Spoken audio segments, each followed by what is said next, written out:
பரிவாரமாகும். உம்மாலன்றி இது யாரால் கூடும்?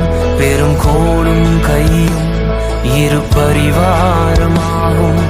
உம்மாலன்றி இது யாரால் கூடும்?